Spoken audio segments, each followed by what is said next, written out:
Hello, my name is Cheryl Rapp from the Wisconsin Department of Financial Institutions. I am the College Affordability Specialist for the state of Wisconsin. My position was created in April of 2016 as part of an effort to help students obtain higher education. Part of my job is to focus on outreach, networking with our stakeholder groups, and then being a resource for people with student debt. So I traveled throughout the state of Wisconsin, talking to students, kindergarten through 12th grade, as well as parents at financial aid nights, and school counselors about the importance of post-secondary education and the options there are to help make school affordable for students once they graduate high school. I want to help by providing information for students and parents and encouraging students to plan ahead for post-secondary education. By doing that, I help promote planning for students in grade 6 through 12th grade, which is academic career planning, ACP. I highlight alternatives to four-year college, like two-year technical college, community colleges, entrepreneurships, and anything else that could be attainable for students besides going to just a four-year college. I also, one of the ways I did this is we created a Wisconsin-based website called Look Forward to Your Future. It's lookforward.wi.gov. And this is a bunch of information and resources for students and teachers and parents as well to learn about post-secondary education, how to make it affordable, and how they can decide what school is best for them on continuing their education. So the website has information aimed towards helping students and their parents plan ahead for higher education. So we want students to know that college is attainable and it's a good investment in themselves. The website includes information about financial resources and planning, starting with grade school. It outlines how to develop a plan to manage debt, as well as links to federal and student loan resources. So what I'm going to do is start showing my screen actually and bring up a website.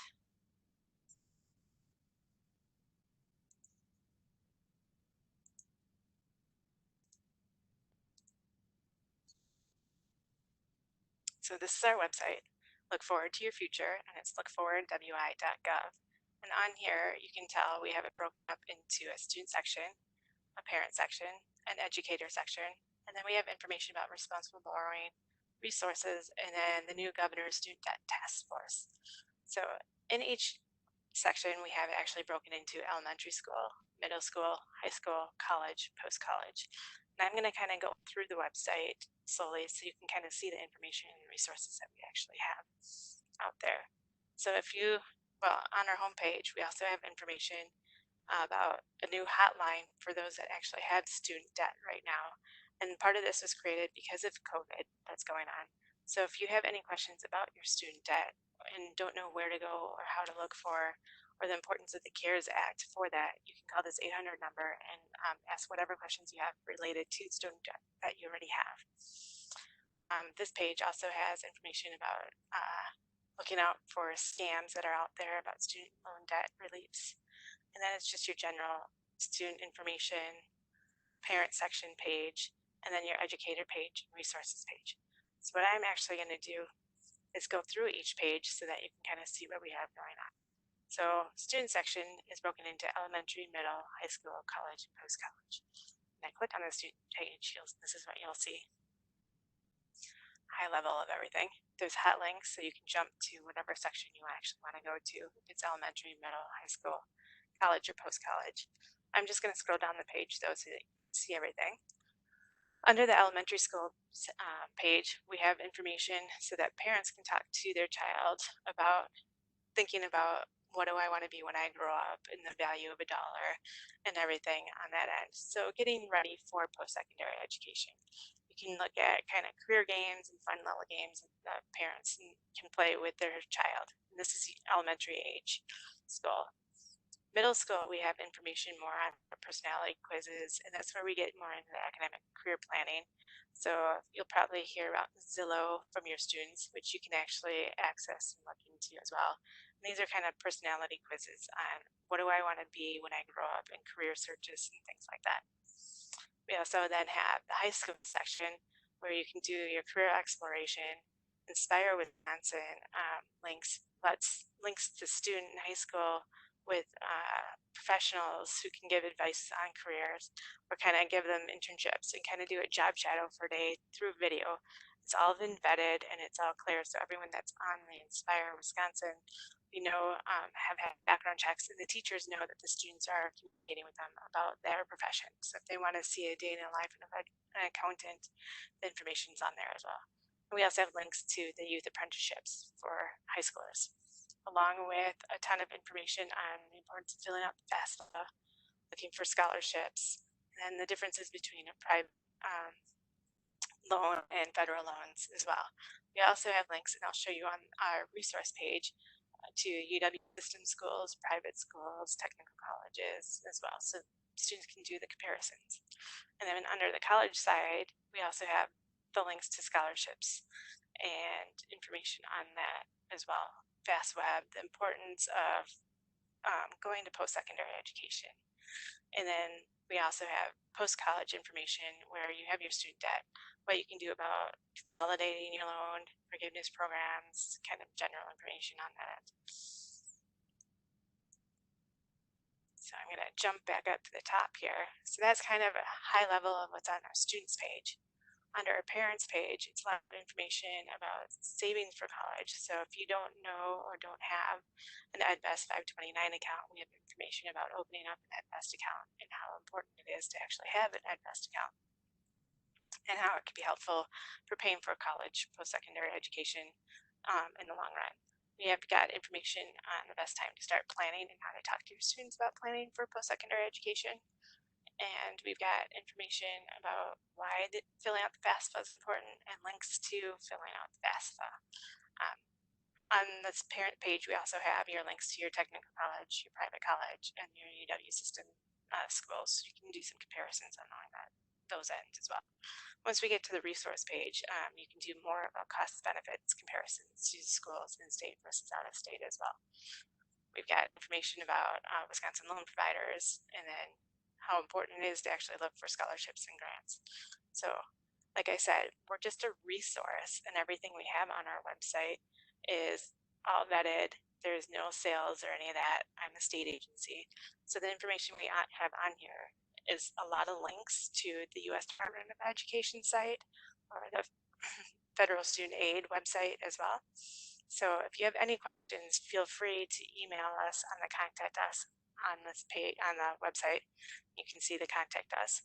That email actually goes to me directly, and I do monitor that mailbox, and so you'll hear back from me within 24 to 48 hours as well with any questions that you have. Under the educator section, we have it also broken into elementary, middle, high school, and post-secondary education. On this page, we have more lesson plans and games and things that the teacher can play with the students. So a Kid's Guide to Savings interactive workbook for the elementary school kind of thing. It's a fun classroom tested game. There's a Wisconsin Classroom Lessons, so there's all lesson plans depending on what grade the students are in too. This one's focused for the elementaries. For the middle school, it's a lot of it is focused on the academic planning, because we know that that's really important. And the sooner that the students start thinking about post-secondary education, sixth middle school, they're thinking, oh my gosh, college is so far off. But it's actually really good to start thinking about and planning and figuring out how to do a budget, figuring out what is it that they might want to go into school for. Money management, lesson plans, and everything else is on here for the middle school. And then for high school, we have a ton of information that's still academic career planning, but it's online searches for resources that you can bring into the classrooms, lesson plans. I highly recommend, and I will bring this up a little bit later, Next Gen Personal Finance. So if you haven't heard or don't know Next Gen Personal Finance, they are a great partnership that we have, and a company that provides a ton of information and a ton of tools for teachers for free. There's a lot of lesson plans out there. There's a lot of blogs and some fun games all around surrounded personal finance and financial literacy along those ends. So I highly recommend it. And then we've got some information about post-secondary education, about paying for school, paying off your student loans, everything like that, life skills. So these are kind of some fun links and information that's out there for students to take a look at. So I am going to skip over the responsible borrowing page real quick, and I'm going to show you the resources page. I only highlighted a couple things on our resources on the drop-down where it's checklists, repayment plans, and educational tools. But I will scroll down so you can kind of see we have a list of all the loan servicers for those that actually have loans. You can contact any of the loan servicers with the questions that you have about your student loans. I want to point out the checklist, what's important about the checklist, and what we have also on the homepage of our website is the College and Career Readiness Guidebook, which is a high level of this website. But on here are quick links to the federal student aid website on where you're at and where you should be at when you start being preparing for post-secondary education. So the checklists are really fun and really good. So they know, okay, I'm a junior and it's October. I should start taking my ACTs and I should start asking for recommendations or referrals to colleges for my essays and things like that. I'm gonna show you that College and Career Readiness Guidebook real quick on our homepage, which you can download. It's in English and in Spanish. So it's College and Career Readiness Guidebook. You can download it in English, download it in Spanish, and I'm going to bring that up real quick.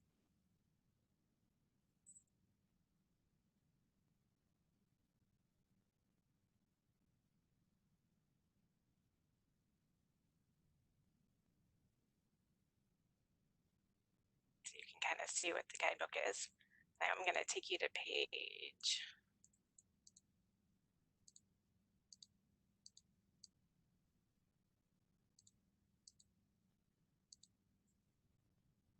10 and 11. So 11 is kind of your senior year checklist.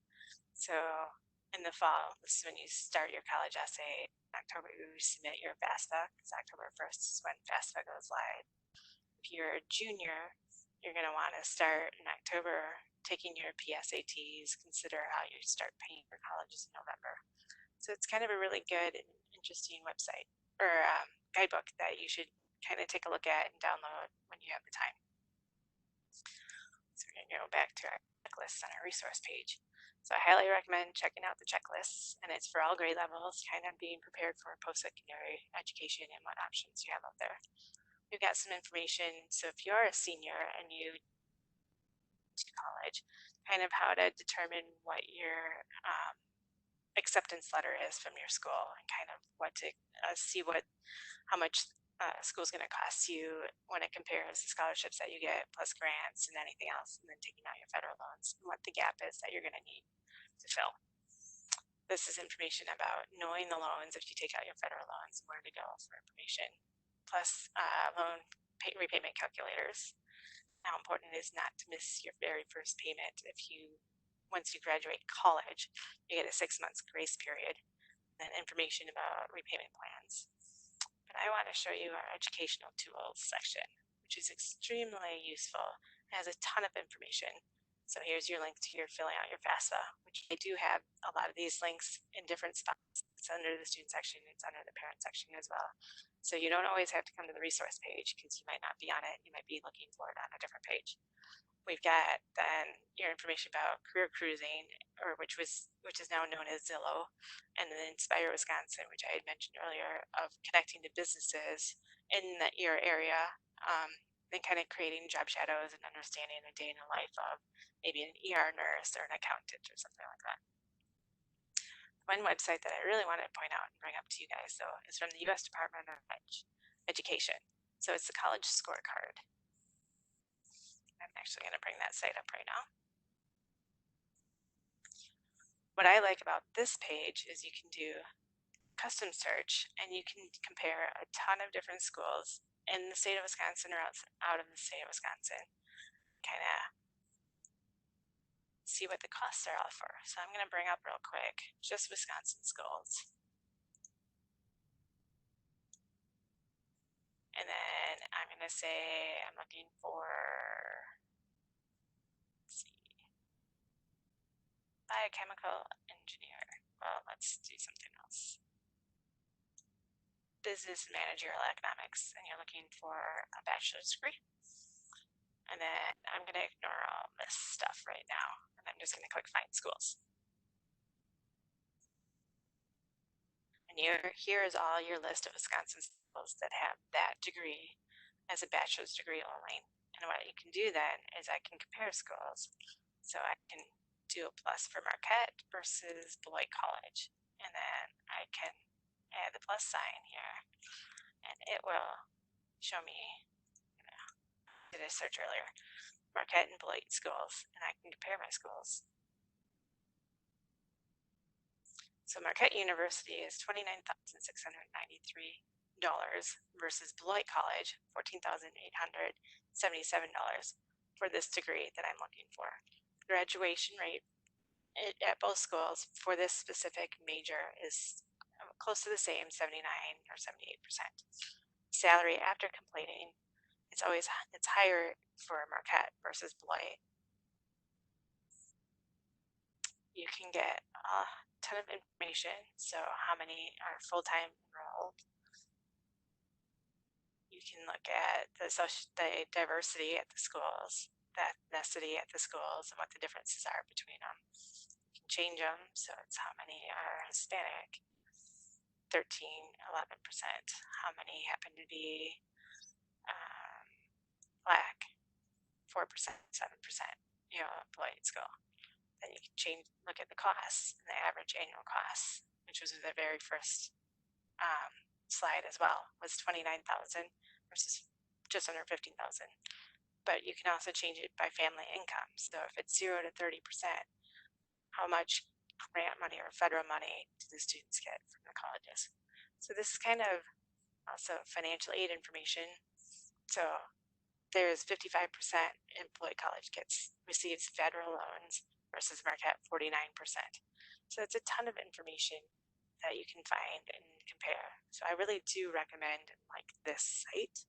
It is, like I said, on our resource page, but it's put on through the U.S. Department of Ed, called the College Scorecard, and it is current and up to date, and it gets updated daily by the U.S. Department of Ed. The other reason I like this page is I'm on the homepage again. If you scroll down, if you're a student that doesn't want to go to a college, to your college four-year, there's alternative pathways and careers. So you can look for apprenticeships that are right for you. You can explore other careers. And then they also have the how to start my FAFSA and filling out the FAFSA information. So I highly recommend checking out the site. It's really a ton of information, and it's all current, and you can do a great cost comparison if you're teaching it in the classrooms on that. So that's one educational tool. The other site that I want to bring up and actually show you is the Next Gen Personal Finance site, which I talked and mentioned briefly earlier. There's a ton of great information on here for you to bring personal finance and financial literacy into the classrooms. They've got information divided into checking, savings, credit, managing credit, paying for college, budgeting, investing, financial pitfalls, and all different information, insurance, and then there's mini units. What I like to show is the arcade games on here, because they're fun, about 20-minute games that the students can do, and they'll tell you 15 minutes, 20 minutes, how long they are, about budgeting, paying for college, investing, managing credit. A really fun one is called the Uber game. It's a 20-minute, and it's careers, and it's managing and budgeting. So there's a ton of interactive games and quizzes. There's a ton of curriculum for for teachers to bring into the classrooms that obviously you can see are semester courses, courses, full year, just kind of workshops and all that. I highly recommend checking out their blog, because there's a lot of teachers just communicating to each other about certain information, things related to personal finance and financial literacy. There's also the teacher professional development, which here in Wisconsin, we actually hold some fin camps with Next Gen Personal Finance. Due to COVID right now, all of our fin camps that were supposed to be held at the end of June are now going to be turned to online fin camps. I don't have dates for them yet. Actually, they might be up here now. But I highly recommend looking into doing a fin camp, because what it is one-day training, all free, 100% for the teachers, about how to provide personal finance and financial literacy into the classrooms. They do a lot of advocacy as well, where we just finished the round, but they do grants and things like that for bringing personal finance and financial literacy into the classrooms. So you can kind of look through all this and see what their mission for 2030 playbook, and the mission actually is to have some form of personal finance, financial literacy in schools throughout entire nation by 2030 as a mandate. So I do recommend visiting the Next Gen Personal Finance website as another resource with a ton of information and good information for you guys to use and bring into the classrooms. So that's kind of a high level of what's going on with our Look Forward website. I want to also bring up the responsible borrowing page now. So this is kind of for students that are seniors in high school, going to be freshmen in college, or students that actually are in college. So if you have your own children or students that are in college, this is kind of good information about how to become responsible borrowers and what you should and shouldn't do when you're offered your financial aid for schools or looking at personal loans for schools to help kind of fill the gap in order to pay for it. So there's kind of a little video about responsible borrowing and the importance of it. This one was put on by the U.S. Department of Education. Here are kind of some quick bullet points and steps of planning ahead, looking for scholarships and grants, taking advantages of tax benefits, which is your EdVest 529 accounts. Some repayment calculators are available. On here is a whole list of scholarships and grants that are available. Everything that we have listed on this website have been vetted. There's no sales, there's no spamming of anything or any kind either, and there's no selling to third party your information. So yes, when you sign up for scholarships, you have to give your contact information and email address, but that's just so that they can send you the scholarship information that you're looking for. So if you're looking for specific types of academic or sports related, or if you want to go into aeronautics, something, there might be scholarships for that. You can kind of narrow down your search, and that's how they get back to you on, hey, these scholarships are available for what you are looking for. So yes, you have to submit your contact information, but they aren't being sent to third parties, and they aren't going to be a sales pitch or any of that stuff. And that's grants are offered. You must fill out your financial aid through FAFSA in order to be considered qualified or for a grant. Depending on what school you eventually go to, there are also different types of grants that are available out there. It can be merit-based for students. They can be available for students low to moderate income that needs the help. And it all depends on what school that they go to and what grant is available. But the only way to be considered for a grant is if you actually fill out your FAFSA. And hopefully everybody does that, even if they think they don't qualify for FAFSA. We highly recommend it because that's also how you get considered for work-study programs on school as well.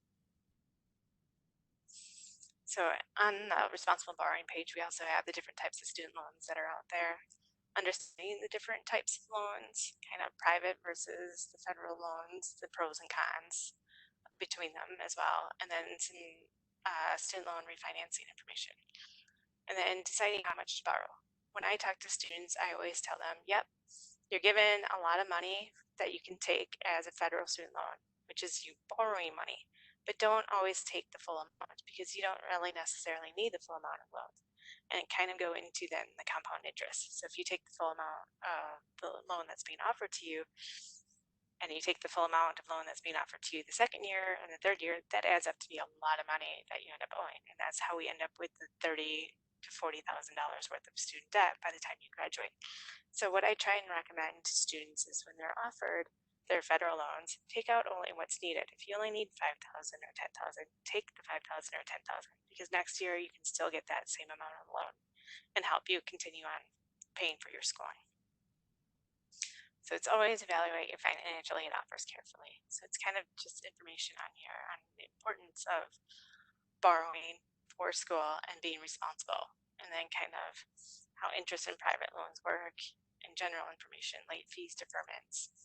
And overall, we just want students to graduate with less debt. So it's a ton of great information, debunking some financial aid myths that are out there, and then again, warning about student loan debt relief scams. So it's kind of a high level of what our website's all about. I know I kind of went through it pretty quick, but I also don't want to take all your time because I want to thank you for actually being here. And I'm going to stop sharing my screen real quick. Sorry. I want to thank you guys for taking the time and actually watching this video and seeing what resources the state of Wisconsin has to offer.